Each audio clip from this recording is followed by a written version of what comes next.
ಗಂಟೆ ಕನ್ನಡ ವಾಹಿನಿಗೆ ಸ್ವಾಗತ. ಮಾನ್ವಿ ತಾಲೂಕಿನಲ್ಲಿ ಮೈಕ್ರೋ ಫೈನಾನ್ಸ್ ಅಧಿಕಾರಿಗಳೇ ಫೇಕ್ ದಾಖಲಾತಿಗಳನ್ನು ಸೃಷ್ಟಿ ಮಾಡಿ ಅಮಾಯಕ ಬಡ ಹೆಣ್ಣು ಮಕ್ಕಳ ಹೆಸರಲ್ಲಿ ಸಾಲ ಮಾಡಿಸಿದ್ದಾರೆಂದು ಜನಸೇವಾ ಫೌಂಡೇಶನ್ ರಾಜ್ಯಾಧ್ಯಕ್ಷ ಜಾವೀದ್ ಖಾನ್ ಆರೋಪಿಸಿದರು. ರಾಯಚೂರು ಜಿಲ್ಲೆಯ ಮಾನ್ವಿ ಪಟ್ಟಣದ ಪ್ರವಾಸಿ ಮಂದಿರದಲ್ಲಿ ಸುದ್ದಿಗೋಷ್ಠಿಯಲ್ಲಿ ಮಾತನಾಡಿ, ಸಂಬಂಧ ಇಲ್ಲದ ಕುಟುಂಬಕ್ಕೆ ನಂಟು ತೋರಿಸಿ ಮತದಾನ ಕಾರ್ಡ್ ಮತ್ತು ಆಧಾರ್ ಕಾರ್ಡ್ಗಳನ್ನು ಫೇಕ್ ಮಾಡಿ ಒಂದು ರೀತಿಯಲ್ಲಿ ಮೈಕ್ರೋ ಫೈನಾನ್ಸ್ ಅಧಿಕಾರಿಗಳಿಂದಲೇ ಮೋಸದಾಟ ನಡೆದಿದೆ. ದೊಡ್ಡ ಮಟ್ಟದಲ್ಲಿ ವಂಚನೆಯ ಜಾಲ ಎಂದು ಕಿಡಿಕಾರಿದರು. ಮೈಕ್ರೋ ಫೈನಾನ್ಸ್ ಅಧಿಕಾರಿಗಳು ನಮಗೆ ದುಂಬಾಲು ಬಿದ್ದು ನಮ್ಮ ಮೈಕ್ರೋ ಫೈನಾನ್ಸ್ ಬ್ಯಾಂಕ್ ಹಣದ ವ್ಯವಹಾರ ಮಾರುಕಟ್ಟೆಯಲ್ಲಿ ತೋರಿಸುವ ಸಲುವಾಗಿ ಜನರನ್ನು ತೋರಿಸಿ ಎಂದು ಕಮಿಷನ್ ಆಸೆಗೆ ಫೇಕ್ ದಾಖಲೆಗಳನ್ನು ಸೃಷ್ಟಿ ಮಾಡಿದ್ದರಿಂದ ನಮಗೆ ವಂಚನೆಯಾಗಿದೆ. ಹೀಗಾಗಿ ನಮಗೆ ನ್ಯಾಯ ಬೇಕು ಅಂತ ನೀರಮಾನ್ವಿ ಗ್ರಾಮದ ನಿವಾಸಿ ಭಾಗೀರಥಳ ನೋವಾಗಿದೆ. ಜನಸೇವಾ ಫೌಂಡೇಶನ್ ರಾಜ್ಯಾಧ್ಯಕ್ಷ ನಾನು.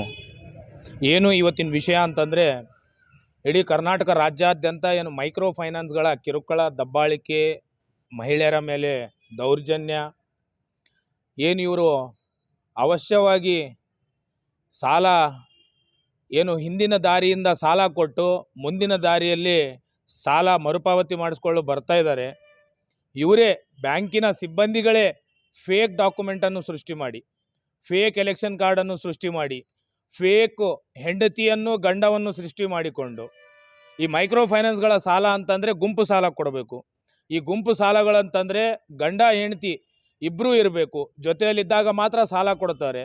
ಹೆಂಡ್ತಿ ಇದ್ದಲ್ಲೇ ಗಂಡ ಇಲ್ಲ ಅಂತಂದರೆ ಈ ಬ್ಯಾಂಕ್ನವರೇ ಬ್ರೋಕರಿ ಮಾಡಿ ಗಂಡವನ್ನು ಸೃಷ್ಟಿ ಮಾಡಿಕೊಂಡು ಏನು ನೀಚ ಕಮಿಷನ್ ಬುದ್ಧಿಗೆ ಬಿದ್ದು ಬಡವರ ಏನು ಅಮಾಯಕ ಮಹಿಳೆಯರ ಮೇಲೆ ಕಿರುಕುಳ ಮತ್ತು ದೌರ್ಜನ್ಯ ಎಸಗುತ್ತಿದ್ದಾರೆ. ಸರಿಸುಮಾರು ನಮ್ಮ ಹತ್ರ ದಾಖಲೆಗಳಿವೆ. 100ರಷ್ಟು ವೋಟಿಂಗ್ ಕಾರ್ಡು, ದೇಶವನ್ನೇ ಏನು ಆಳುವ ಒಂದು ಪ್ರಧಾನಮಂತ್ರಿಯವರು ಕೊಟ್ಟಿರುವಂಥ ವೋಟಿಂಗ್ ಕಾರ್ಡು, ಆ ವೋಟ್ ಕಾರ್ಡನ್ನೇ ಇವರು ಫೇಕ್ ಸೃಷ್ಟಿ ಮಾಡ್ತಾರಂತಂದರೆ ಇವರೆಷ್ಟು ಕಿರಾತಕರು, ಇವರೆಷ್ಟು ನೀಚರು, ಇವರೆಷ್ಟು ಬಂಡ್ರಂತ ಗೊತ್ತಾಗುತ್ತೆ. ಅಮಾಯಕ ಹಳ್ಳಿ ಜನಗಳಿಗೆ ಏನೂ ಗೊತ್ತಾಗಲ್ಲ.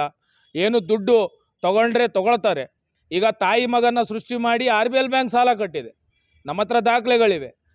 ಯಾಕೆ ಈ ಥರ ಆಗ್ತಾಯಿದೆ? ಮಾನ್ಯ ಸಿದ್ದರಾಮಯ್ಯ ಸಾಹೇಬ್ರು ಈ ಮೈಕ್ರೋ ಫೈನಾನ್ಸ್ಗಳ ಬಗ್ಗೆ ಎಚ್ಚೆತ್ತುಕೊಂಡು ಪ್ರಶ್ನೆ ಬಂದಾಗ ವಿಧಾನಸೌಧದಲ್ಲಿ ಅವ್ರು ಹೇಳಿದ್ದಾರೆ, ಯಾರೇ ಕಿರುಕುಳ ಕೊಟ್ಟರು ಕಾನೂನು ರೀತಿ ಕ್ರಮ ಕೈಗೊಳ್ತೀನಂತ. ಈ ಥರ ಫೇಕ್ ಸೃಷ್ಟಿ ಮಾಡ್ತಾರಲ್ಲ, ಇವರಿಗೆ ಯಾವ ಶಿಕ್ಷೆ ಕೊಡ್ತೀರಾ? ಏನು ಬಡ ಮಹಿಳೆಯರು 1 ರೂಪಾಯಿನೂ ಕೊಡಲ್ಲ. ಇದನ್ನೇ ಉದ್ದೇಶ ಇಟ್ಕೊಂಡು ನಾವು ದಿನಾಂಕ 24/1/2025 ಮಾನ್ಯ ಜಿಲ್ಲಾಧಿಕಾರಿಗಳ ಕಚೇರಿ ಮುಂದೆ ಬೃಹತ್ ಧರಣಿ ಸತ್ಯಾಗ್ರಹವನ್ನು ಹಮ್ಮಿಕೊಂಡಿದ್ದೇವೆ. ಈ ಬ್ಯಾಂಕ್ಗಳ ಎಲ್ಲ ಬ್ಯಾಂಕ್ಗಳ ಮೇಲೆ ಪ್ರಕರಣ ದಾಖಲು ಮಾಡಿಕೊಂಡು ತಪ್ಪಿಸ್ತರು ಯಾರಿದ್ದಾರೆ ಅವರಿಗೆ ಕಾನೂನು ರೀತಿಯಲ್ಲಿ ಶಿಕ್ಷೆ ಆಗಬೇಕಂತೇಳಿ ಮಾಧ್ಯಮ ಮುಖಾಂತರ ಮನವಿ ಮಾಡ್ಕೊಳ್ಳೋದು. ಧನ್ಯವಾದಗಳು. ನಿಮ್ಮ ಹೆಸರು? ಭಾಗೀರಥಮ್ಮ. ಏನು ನಿಮ್ಮ ಸಮಸ್ಯೆ? ನಮ್ಮದು ಈ ಮೈಕ್ರೋ ಫೈನಾನ್ಸ್ನಿಂದ ಸಮಸ್ಯೆ ಆಗಿದೆ ಸರ್. ನಮಗೆ ಬಂದು ಚಾಚಾರ್ಕೊಂಡು ನೀವು ವೋಟಿಂಗ್ ಕಾರ್ಡ್ ಚೇಂಜ್ ಮಾಡಿ ಕೊಡ್ತಿದ್ರಿ, ನೀವು ಗುಂಪು ಕೂಡಿಸ್ರಿ ಅಂತಿದ್ರು. ನಮ್ಮ ಕೈಲಿ ಕಮಿಷನ್ ಇಸ್ಕೊಂಡು ತಿಂತಿದ್ರು. ಈ ತುಂಬ ಜನರಿಗೆ ಹಿಂಗೆ ಎಲ್ಲರೂ ನನಗೆ ನಂಬಿ ಕೊಡ್ತಿದ್ರಿ, ಇಲ್ಲ ಅನ್ನೋದಿಲ್ಲ. ಅಂದ್ರೆ ನಾನು ಇಷ್ಟು ದಿನ ಕಟ್ಕೊಂತಾನೆ ಬಂದಾರಿ, ಒಮ್ಮಿಗೆ ನನಗೆಲ್ಲ ಕಡೆ ಲಾಸ್ ಆಗಿಬಿಡ್ತಾರೆ. ಈಗ ನನಗೆ ಕಟ್ಟಕ್ಕೆ ಏನಿಲ್ಲ. ಈಗ ನನಗೆ ಭಾಳ ಕಿರುಕುಳ ಕೊಡ್ತಾರೆ ಮನೆಗೆ ಬಂದು ಹೊಟ್ಟೆ ಇಲ್ದ್ರೆ ನಾವು ಸಾಯಂಗ ಆಗಿಬಿಟ್ಟೈತಿ ಸರ್. ಇದು ಅದಕ್ಕೆ ಎಲ್ಲ ನಿಂದ್ರಿಸಿ ಬಿಡ್ಬೇಕಂತ ಬೇಡ್ಕೊಂತೀನಿ. ಅಲ್ಲಮ್ಮ, ಈ ರೀತಿಯಾಗಿ ಒಂದು ರೀತಿಯಲ್ಲಿ ವೋಟರ್ ಐಡಿಗಳು ದಾಖಲಾತಿಗಳು ಎಲ್ಲ ಬದಲಾವಣೆ ಮಾಡಿದಾರ ಅಂದಮೇಲೆ ಯಾರು ಮಾಡಿದವ್ರು? ಯಾವ ಬ್ಯಾಂಕ್ನವ್ರು ಮಾಡಿದವ್ರು? ಅನ್ನಪೂರ್ಣ ಬ್ಯಾಂಕ್ನವ್ರಿ, ಮತ್ತು ಬೆಲಸ್ಟಾರ್ ಬ್ಯಾಂಕ್ ರೀ, ಮತ್ತು ಪ್ರಗತಿ ಬ್ಯಾಂಕ್ನವರು, ಇವರು ತುಂಬ ಅವಂತಿ ಬ್ಯಾಂಕ್, ರತ್ನಾಕರ್ ಬ್ಯಾಂಕ್, ತುಂಬ ಜನ ಮಾಡಿದ್ದಾರೆ, ಮಾಡ್ತಿದ್ರಿ. ಅಲ್ಲಮ್ಮ, ಈ ರೀತಿಯಾಗಿ ಮಾಡಿದಾರಂದ್ಮೇಲೆ ಅವರು ಯಾವ ರೀತಿ ಡಾಕ್ಯುಮೆಂಟ್ ಫೇಕ್ ಮಾಡ್ತಿದ್ರು? ಅವರು ಒಂದು ಫಸ್ಟಿಗೆ ವೋಟಿಂಗ್ ಕಾರ್ಡ್ ನಮ್ಮದು ಒರಿಜಿನಲ್ ಇದ್ದಾಗ 1-2-3 ಕಂತು ಮಾಡ್ತಿದ್ರಿ.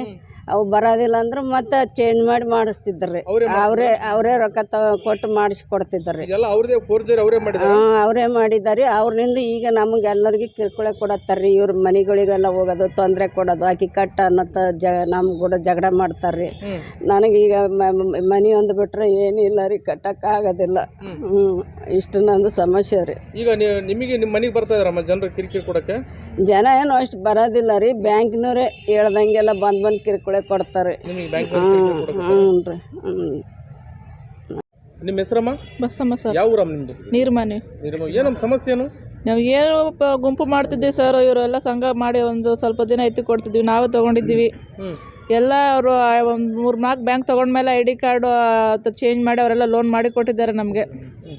ಇವಾಗ ಕಟ್ಟೋಕ್ಕಾಗಲ್ಲ, ಅವ್ರಿಗೆ ತೊಂದರೆ ಆಗೈತೆ, ನಮಗೂ ತೊಂದರೆ ಆಗಿಬಿಟ್ಟೈತೆ. ಪ್ರತಿದಿನ ರಾತ್ರಿ ಬೆಳಗ್ಗೆ ಕಟ್ಟಬೇಕು, ನೀವು ಕಟ್ಟಿಲ್ಲ ಅಂದ್ರೆ ಮನೆ ಬೀಗ ಹಾಕ್ತೀವಿ, ನೋಟಿಸ್ ಕಳಿಸ್ತೀವಿ ಅಂತ ನಮ್ಗೆ ಫುಲ್ಲು ಟಾರ್ಚರ್ ಕೊಡಕತ್ತೀರಿ ಸರ್. ನಮಗೆಲ್ಲ ಬೇಸರ ಬಂದಿದ್ರಿಗಿಂದ ಏನೋ ಒಂದು ಮುತ್ತಿ ಕೊಡ್ಬೇಕು, ನಮಗೆಲ್ಲ ಸಾಕಾಗ್ಬಿಟ್ಟೈತೆ. ಅಲ್ಲಮ್ಮ, ಯಾವ ರೀತಿ ಡಾಕ್ಯುಮೆಂಟ್ ಚೇಂಜ್ ಮಾಡೋರು ಯಾರ್ಯಾರು? ID card sir, bell star ಬ್ಯಾಂಕ್ನವರು, ಅನ್ನಪೂರ್ಣ ಬ್ಯಾಂಕ್ನವರು, ಪ್ರತಿಯೊಂದು ಭಾರತ ಬ್ಯಾಂಕ್ನವರು, BSS ಬ್ಯಾಂಕ್ನವರು, ಎಲ್ರಿಗೂ ಗೊತ್ತು. ಒಂದು 3-4 ಬ್ಯಾಂಕಲ್ಲಿ ಲೋನ್ ತೊಗೊಂಡ್ಮೇಲೆ ಬರಬಾರ್ದು ಅಂತ ಹೇಳ್ಬೇಕು. ಅವರೇ ನಾವೇ ಮಾಡಿಕೊಡ್ತೀವಿ ಅಮ್ಮ, ನಿಮ್ಮ ಸಮಸ್ಯೆ ಏನಾಗಲ್ಲ, ಆರಾಮ್ ಕಟ್ಕೊಂಡು ಹೋಗ್ರಿ ಅಂತ ಅವರೇ ಎಲ್ಲ ಹೇಳ್ಬಿಟ್ಟು ನಮಗೆ ಲೋನ್ ಕೊಡಿಸಿದ್ದಾರೆ. ಇವಾಗ ಬಂದು ಅವರೇ ಹೇಳ್ತಿದ್ದಾರೆ ನಮ್ಗೆ ಇದಕ್ಕೆ ಸಂಬಂಧ ಇಲ್ಲ, ನಿಮ್ಮ ಹೆಸರು ನೀವು ಅವಾಗೆ ಒಳ್ಳೆ ಅನ್ಬೇಕಾಗಿತ್ತು, ಇವಾಗ ಯಾಕೆ ತೊಗೊಂಡ್ರೆ ನೀವು ಕಟ್ಟಲೇಬೇಕು ಅಂತ ನಮಗೆ ರಿಕ್ವೆಸ್ಟ್ ಮಾಡಕತ್ತಾರೆ ಸರ್. ನಾವು ಎಲ್ಲಿಂದ ಕಟ್ಟಮ್ಮ, ನಮಗೇನು ಕೆಲಸ ಇಲ್ಲ, ಏನು ಇಲ್ಲ. ಇವಾಗ ಇವ್ರಿಗೂ ಸಹಾಯ ಪರಿಸ್ಥಿತಿ ಇಲ್ಲ, ಇದು ನಾವು ಏನು ಮಾಡ್ಬೇಕಂತ ಗೊತ್ತಾಗ್ತಿಲ್ಲ ನಮ್ಗೆ. ಅದಕ್ಕೆಲ್ಲ ನೀವು ಒಂದು ಪರಿಹಾರ ಮಾಡಿ ಕೊಡಬೇಕು. ಸೈಯದ್ ಖಾದರ್ ಭಾಷಾ, TV20 ಕನ್ನಡ ನ್ಯೂಸ್, ಮಾನ್ವಿ. ಕನ್ನಡಿಗರ ಮೆಚ್ಚಿನ ನಿಮ್ಮ TV20 ಕನ್ನಡ ವಾಹಿನಿ ಇದೀಗ ಟಿವಿಯಲ್ಲಿ ಲಭ್ಯ. ಕರ್ನಾಟಕ ಮತ್ತು ದೇಶ ವಿದೇಶದ 360 ಡಿಗ್ರಿ ಸುದ್ದಿ ವಿವರವನ್ನ ಪಡೆಯುವುದಕ್ಕೆ TV20 ವಾಹಿನಿಯನ್ನು ಲೈಕ್ ಮಾಡಿ, ವಿಡಿಯೋಗಳನ್ನು ಶೇರ್ ಮಾಡಿ, ಕಮೆಂಟ್ ಮಾಡಿ, ಸಬ್ಸ್ಕ್ರೈಬ್ ಮಾಡಿ. HCN ಕೇಬಲ್ 842 ನಂಬರ್ನಲ್ಲಿ ಹುಕ್ಕೇರಿ ತಾಲೂಕು ಹಾಗೂ ಸಂಕೇಶ್ವರದ ಸುತ್ತಮುತ್ತಲಿನ ಹಳ್ಳಿಗಳಲ್ಲಿ ಲಭ್ಯ. PCN ಕೇಬಲ್ 129 ನಂಬರ್ನಲ್ಲಿ ಹಾರುಗೆರೆ ಸುತ್ತಮುತ್ತಲಿನ ಹಳ್ಳಿಗಳಲ್ಲಿ ಲಭ್ಯ. ರಾಯಬಾಗ್ ಡಿಜಿಟಲ್ ಚಾನೆಲ್ ಕೇಬಲ್ 80ನೇ ನಂಬರ್ನಲ್ಲಿ ರಾಯಬಾಗ ತಾಲೂಕಿನ ಸುತ್ತಮುತ್ತಲಿನ ಹಳ್ಳಿಗಳಲ್ಲಿ ಲಭ್ಯ. UDCN ಕೇಬಲ್ ನೆಟ್ವರ್ಕ್ ಉಗಾರ ಸುತ್ತಮುತ್ತಲಿನ ಹಳ್ಳಿಗಳಲ್ಲಿ ನಿಮ್ಮ TV20 ಕನ್ನಡ ವಾಹಿನಿಯೂ ಲಭ್ಯ.